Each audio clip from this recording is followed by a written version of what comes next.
কেউ যদি 10 বার সূরা ইখলাস বা কুল হুয়াল্লাহ সূরা পাঠ করে, কয়বার?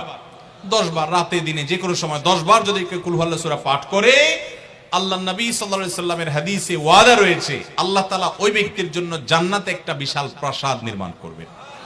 দুনিয়ার কোনো প্রাসাদ না ভাই, পামজমারার প্রাসাদ না ভাই, এটা কোনো দুবাই বা পৃথিবীর কোনো গুরুত্বপূর্ণ জায়গার লোভনীয় কোনো আকর্ষণীয় কোনো জায়গার প্রাসাদ না ভাই, জান্নাতের প্রাসাদ।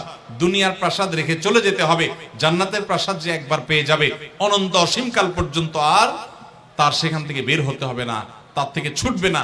আল্লাহ আমাদের সবাইকে ফজিলত অর্জন করার তৌফিক দান করুন, আমিন। তাহলে সূরা ইখলাস 10 বার মাঝে মধ্যে পড়তে যদি আমরা চেষ্টা করি, পুরা সূরাটা একবার পড়তে 1 মিনিট সময় কিন্তু লাগে না। কুল হুয়াল্লাহু আহাদ আল্লাহুস সামাদ লাম ইয়ালিদ ওয়া লাম ইউলাদ ওয়া লাম ইয়াকুল লাহু কুফুয়ান আহাদ। কয় সেকেন্ড সময় লাগছে?